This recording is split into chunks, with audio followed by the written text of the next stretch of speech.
포커스 시간입니다. 오늘은 국민의힘 김상욱 의원 오셨습니다. 어서 오세요. 네, 반갑습니다. 안녕하세요. 비상계엄, 내란 사태 이후에 많이 달라지셨을 것 같습니다. 어떠세요? 우선 제가 좀 많이 변한 것 같습니다.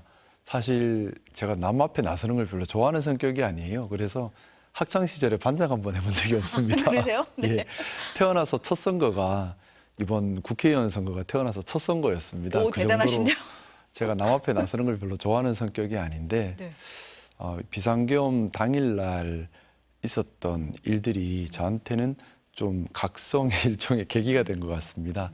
그날 계엄 해제를 하기 위해서 국회로 달려가면서 가까운 분들께 어쩌면 마지막이 될 수도 있다 하면서 뒷일을 부탁하는 그런 얘기를 남기면서 국회로 달려갔었는데 그때 그런 경험을 하고 또 국회 무장 군인들이 들어와서 민주주의를 파괴하고 우리가 막지 못하면 민주주의가 무너지고 국민들께서 다칠 수 있다라는 그 현장을 직접 경험하고 나니까 그날 이후부터 좀 트라우마처럼 또 사표처럼 좀 변한 부분이 생긴 것 같습니다. 그게 뭐냐 하면 국회의원으로서 책무, 의무를 다하지 않으면 국민이 다치고 국가가 망가질 수 있다. 그렇기 때문에 나의 이익이나 또는 부끄러움이나 이런 것들을 이유로 해서 또는 다른 여러 가지 그런 것들로 뒤로 숨어서는 안 된다. 할 말은 해야지만 국민을 지키고 국가를 지키는 것이다. 이렇게 좀 생각이 바뀌는 계기가 된 것 같습니다.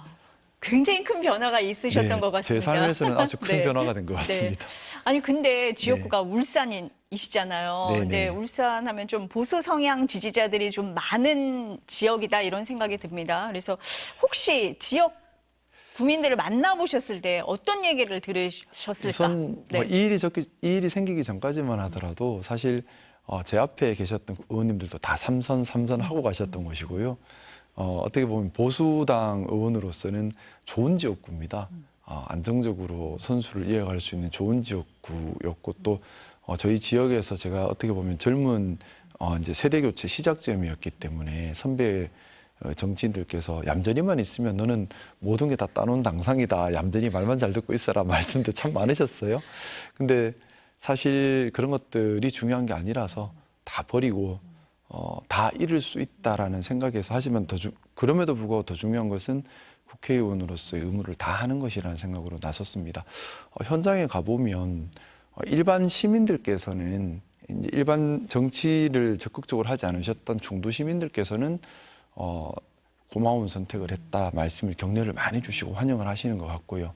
반면에 그동안 좀 당 활동을 열심히 하셨던 극렬 지지층에서는 상당한 배신감과 화를 내고 계시고 또 그런 부분도 있습니다. 사실 또 지역 정치다 보니까 또 저를 경쟁 상대로 생각했던 정치인들도 여럿 계십니다. 이분들 입장에서는 좋은 기회가 생긴 거죠. 그러다 보니 저 뒷조사도 많이 시키고 또 없는 소문도 막 내고 하면서 아주 지금 제가 누군지도 모르게 만들어 놓은 그런 상황이 지금 지역에서는 벌어지고 있습니다.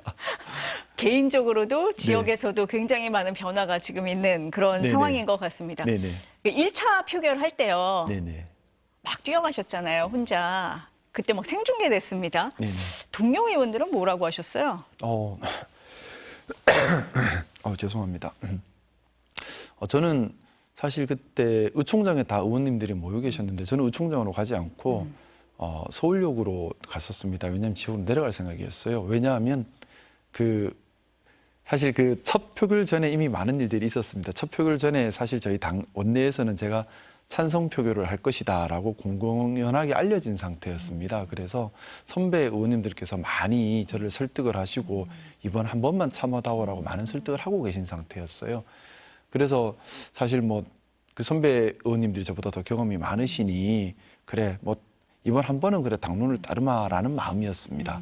그런 마음이었는데 어쨌든 제가 가지고 있는 생각과 소신과 달리 표결에 참여하지 않고 국회에 있는 것이 너무 괴로웠어요. 그래서 도망치듯 서울역으로 가서 지방으로 가 있어야겠다고 내려갔는데 이미 그때 당론을 안 따른 거죠. 의총장은 안 갔으니까. 네. 근데 그 서울역으로 가는 차 안의 길이 제가 살면서 느꼈던 가장 고통의 시간이었어요. 그러니까 제 양심은 가서 표결을 하라라는 건데 반대로 움직이니까 그게 너무 괴롭고 특히나 비상계엄 때 그 경험을 하고 나니 너무 괴로웠습니다. 그래서 플랫폼에서 기차를 타기 직전에 이 기차를 타면 너무 후회할 것 같다 하는 생각에서 돌아서 바로 국회로 뛰어왔고요. 그러다 보니 좀 숨이 찼습니다. 차가 안까지 못 들어오더라고요. 뛰어 들어오다 보니까 그랬습니다. 2차 표결하고 나서는 이준석 의원이 와서 네네. 형 술 한잔 해요라는 말이 지금 뭐 다 알려졌습니다. 네. 그 이후에 만나셨어요? 어떻게 하셨어요? 예, 네. 사실 저희 젊은 의원들끼리는 뭐 민주당 의원님도 또 개혁신당 의원님도 다 넓게 또 저희 당 의원님들까지 자주 소통하고 교류하고 있습니다. 그래서 예전부터 뭐 많은 교류를 하고 있던 사이라서요. 그리고 뭐 좀 사실 인간적인 격려를 해주고 싶었던 것 같아요. 그래서 그날 2차 표결을 마치고 나서 여러 가지 감정이 들었어요. 일단은 뭐 전쟁이라도 일으킬 수 있을 정도의 불안정한 상태의 대통령이었지 않습니까? 일단 폭주하는 기관차를 멈춰 세웠다는 안도감도 들었고, 그리고 동시에 우리 여당 대통령인데 끌어내렸다라는 자괴감도 들었고, 또 국민들께 너무 이런 사태를 만드는 것에 대한 송구함도 컸고, 또 동시에 와 하는 환호성 소리가 들리는데 저는 거기에 갈 자격이 없는 사람이지 않습니까? 또 민주당 의원님들 나가시는데 뭐 같이 갈 수도 없고요. 또 저희 당 의원님들께서 퇴장하시는데 같이 갈 수도 없고요. 철저하게 혼자 좀 고립된 고립감, 막막함 이런 생각도 좀 들었습니다.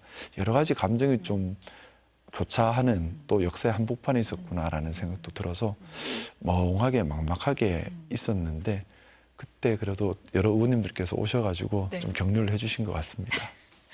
그 한동훈 대표 사퇴 네네. 때요. 네. 반대하셨습니다. 네. 왜이실까요? 저는 그렇게 생각합니다.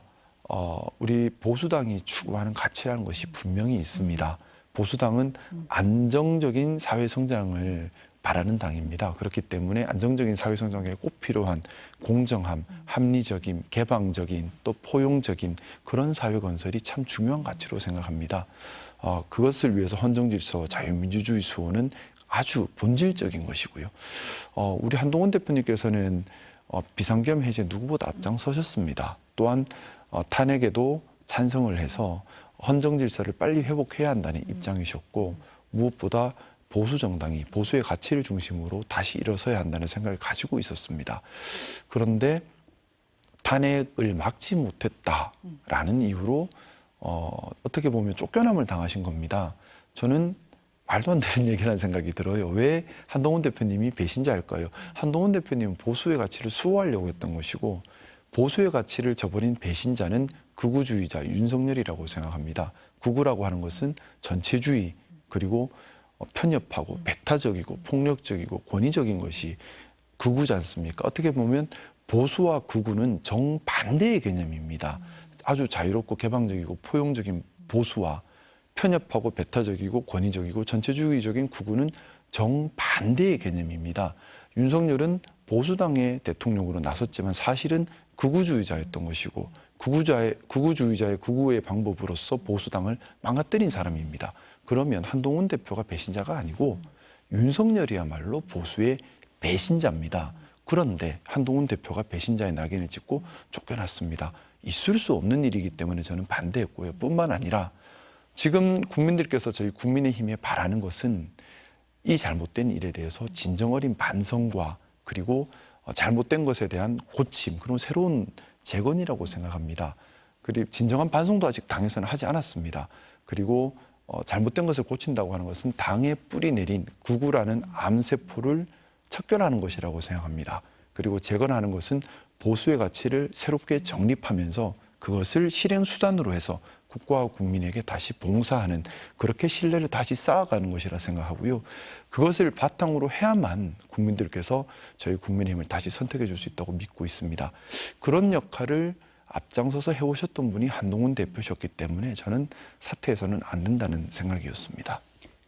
그렇지만 지금 비대위 체제로 네네. 가고 있잖아요. 비대위 구성을 놓고도 좀 갑론을박이 많은 것 같습니다. 분위기가 어떻습니까? 지금 비대위 원장을 두고서 뭐 권영세 의원님, 또 뭐 김재섭 의원님, 여러분들 뭐 하마평에 나경원 의원님 여러분들께서 하마평에 오르고 있는 것 같습니다. 지금 참 난국입니다. 왜냐하면 비대위원장이라는 자리가 정말 중요하지요. 국민들이 당에 큰 실망을 하셨는데 이것을 다시 신뢰를 얻어야 합니다. 그러면 당을 쇄신할 수 있는 의지와 역량을 갖춘 분이셔야 하는데요. 사실 지금 그 정도의 의지와 역량을 갖춘 분이 잘 보이지 않는 것이 현실입니다. 그러다 보니 여러 가지 갑론을박만 많은 것 같고 더 본질적으로는 좀 국민들께 정말 부끄러운 부분입니다. 당의 헤게모니 싸움이 아직도 치열하게 진행되고 있습니다. 그러다 보니 당의 헤게모니를 놓고 싶어 하지 않는 기득권의 그런 여러 가지 방해와 노력들이 또 같이 점철되어 있습니다. 그러다 보니 복잡하기만 하고 그렇다고 답은 보이지 않는 아주 답답한 상황이 연출되고 있는 것 같습니다. 아니 통상적으로는 원래 비대위원장 하면은 외부에서 오는 경우가 많았는데 이번에는 보니까 당 내에서 중진이 한다라는 쪽에 무게가 실렸다가 최근에 이름이 나온 게 이제 김재섭 의원 정도인 것 같아요. 그러니까 기존의 국민들이 보기에 지금 의원님 말씀하신 것처럼 정말 이게 쇄신인가 이런 느낌이 들 수 있을 것 같습니다. 저는 기본적으로 원내에서 이렇게 비대위원장 인선을 해야 한다는 얘기가 나오는 것 자체가 국민들께 부끄러운 사항이라고 생각합니다. 국민들께서 저희 국민의힘이 변화하길 바라는 방향은 국민들께 진정 어린 사과를 하고 이것을 말만 아니라 행동으로 보여주는 것입니다. 탄핵 절차에 적극 협조하고 또한 잘못된 것을 바로잡는 모습을 실제 보여야 하고요. 또 우리 당내에 너무나 많이 자라버린 극우라는 암덩어리, 또 구태라는 암덩어리, 기회주의라는 암덩어리를 제거해낼 정도의 의지와 능력을 가진 분이셔야 합니다. 원내에서 찾을 수가 없지요. 사실은 우리 식구들끼리 우리 손발을 어떻게 자르겠습니까? 그래서 외부에서 우리 손발을 잘라내면서도 몸을 살릴 수 있는 사람을 데리고 와야 할 텐데요. 사실 그런 노력을 하지 않는 것 자체가 모르겠습니다. 이런 말씀 제 얼굴에 침 뱉기지만은 우리 당이 아직 제대로 된 쇄신의 의지가 갖춰지지 않았다. 그런 생각이 들어서 많이 아직까지 좀 답답한 마음입니다. 답답한 얘기 하나 더 여쭤볼게요. 네네. 그 개엄 당일에요. 국민의힘 그 단체 대화방 어제 공개가 됐습니다. 언론에. 우왕좌왕한 모습이 그대로 다 드러났어요. 저는 그렇게 생각합니다. 우왕좌왕할 일이 아닙니다. 국회의원이라면 당연히 그날의 계엄이 잘못된 계엄이란 것을 판단할 수 있어야 하고 또 이 잘못된 계엄을 당장 막지 못하면 국민들께서 피를 흘릴 수밖에 없다는 것도 알 수 있었을 것이고 또 이것을 풀 수 있는 곳은 국회에 모여서 의결해야 하는 길밖에 없다는 것도 알았어야 한다고 생각합니다. 이 세 가지를 몰랐다면 국회의원의 자질이 없는 것이죠. 그리고 이 세 가지를 알았다면 국회의원은 당리당략을 떠나서 국가와 헌법을 지킬 의무가 더 우선합니다. 당연히 당리당략의 문제가 아니라 바로 국회로 뛰어들었어야 할 문제라고 저는 생각합니다. 그럼에도 불구하고 저희 당에서 많은 의원님들께서 국회로 오시지 않으셨습니다. 너무나 참담하고 부끄러운 모습이고요. 거기 이제 단톡 대화 내용을 보면 좀 저도 사실 이 대화 내용이 공개되지 않기를 좀 바랬습니다. 너무 부끄러운 모습들이 많이 있더라고요. 우왕좌왕하는 모습. 네. 또 의원총회가 중요한 것이 아니거든요. 하지만 의총 얘기를 하고 또 당대표님께서 본회의장으로 오라고 함에도 불구하고 원내대표는 당사로 가라고 다른 얘기를 하고 있고 너무 이런 혼란스러운 부분들이 참 부끄러웠는데 제가 저희 당 의원님들 또 제일 막내 되는 의원이 이런 얘기를 하는 게 큰 신뢰인 것은 분명하지만 그래도 우리가 막내 선배를 떠나서 국회의원으로서 당연히 생각해야 될 기본이라고 생각합니다. 이런 위기 상황에서는 당연히 판단을 할 수 있어야 할 것이고요. 그리고 그 판단의 전제는 국가와 국민을 위한 국회의원의 최우선 의무가 당리당략보다 먼저였어야 한다고 생각합니다. 당연히 국회로 돌아왔어야 되는 것이고요. 국회로 그때 계엄 해제 표결에 참석하지 않았던 의원님들께서는 사실 그걸 자랑으로 여길 것은 절대 아니고요. 국민들께 송구함으로 간직하면서 그 송구함을 이제 더 봉사함으로 풀어내겠다 이런 각오를 다지셔야 될 부분이라 감히 생각합니다. 아니 그날 보면은 굉장히 상황이 심각하고 복잡하고 그랬잖아요. 그렇지만 민주당 의원들은 다 국회로 왔단 말이에요. 근데 반면에 국민의힘 의원들은 지금 갈라진 상황이거든요. 이유가 뭐였을까요? 네. 여러 가지 복합적인 이유가 네. 있었을 것 같습니다. 일단 당대표께서는 국회로 모이라고 했습니다. 하지만 사실 당대표와 추경호 원내대표 간의 갈등이 분명히 있었고요. 또 원내는 추경호 원내대표가 더 강하게 그립감을 가지고 있는 것도 사실입니다. 또한 저희 당 의원님들이 성향이 보면 제가 볼 때는 크게 한 3가지 성향으로 나눠지는 것 같습니다. 실제 극우적 성향을 가지신 분도 계시고요. 그런 분들은 계엄에 대해서 계엄 있을 수도 있지라는 생각을 하는 분도 실제 계십니다. 그분들은 왜 해제해야 되지라는 혼란함이 있으셨을 것 같습니다. 그리고 또 일부는 또 권력지향적, 기회주의적 성향을 가지신 분들도 계십니다. 그런 분들은 권력지향적, 기회주의적이시기 때문에 어느 쪽으로 서는 것이 유리한가를 계산하시느라 좀 늦으셨을 겁니다. 그리고 또 일부는 합리주의적인 성향을 가진 보수주의자들이 있습니다. 이분들은 당연히 헌정 질서를 지켜야 된다는 생각으로 국회로 달려온 것 같습니다. 그런데 안타깝게도 이 비중이 합리적인 보수주의 비중이 커야지 건전한 정통 보수라 할 수 있을 텐데 이번 계엄 해제 때 봤을 때는 그 비중이 높지 않았던 것 같아서 사실 많이 안타깝고 부끄럽고 우리 당이 앞으로 개선해야 될 부분이라 생각하고 있습니다. 가장 먼저 개선해야 될 부분 뭐라고 보세요? 민심을 얻기 위해서. 사실 좀 네. 지금은 참 어떻게 보면 제도 부분에 문제인 것 같습니다. 아직 국회의원 임기가 많이 남아 있습니다. 그러다 보니 비난은 지나간다 하고 그냥 감수하는 분들도 많이 계신 것 같고요. 저도 개선해야 된다, 쇄신해야 한다 하지만 사실 당이 당장 할 수 있는 것도 없는 상황입니다. 많이 답답한 부분이고요. 그래서 감히 좀 국민들께 말씀드리고 싶습니다. 우리 국민의힘 원내에서 의원들 자체적으로 개혁과 쇄신에 나설 원동력은 부족한 것 같습니다. 결국 국민들께서 더 관심을 주시고 채찍과 격려를 함께 들어주실 때에 좀 더 건강한 정당으로 거듭날 수 있지 않을까 생각이 들고요. 조금 더 말씀을 덧붙이자면 저는 그렇게 생각합니다. 지금 이 대한민국 정치 구조가 아주 위기에 직면한 때라고 생각합니다. 탄핵 이제 이번 비상계엄 이후에 거대 야당이었던 민주당에 더 많은 힘이 실리고 있습니다. 그리고 경우에 따라 이건 만약의 가정입니다만 민주당이 집권당이 된다면 집권 거대 여당이 되어버립니다. 그러면 야당으로서 견제하지 못한다면, 견제할 힘이 없다면 권력이라고 하는 것은 집중되고 견제받지 못하면 부패하고 독주하고 만용을 부릴 수밖에 없고 권력을 안 놓으려고 할 수밖에는 없습니다. 그런데 거대 집권 여당 민주당이 되었을 때 우리 국민의힘이 국민들의 지지를 받지 못한다면 그런 견제할 힘이 없겠죠. 그러면 대한민국 정치 구조가 더 부패하고 더 극단의 대립 이렇게 망가질 수 있지 않나라는 우려가 큽니다. 그래서 국민들께 간곡히 부탁드리고 싶습니다. 보수에 대한 실망이 정말 크실 겁니다. 하지만 보수와 극우는 전혀 다른 반대의 개념입니다. 극우는 척결해야 하지만 건강한 보수는 성장시키고 더 건강하게, 더 잘하게 해야 합니다.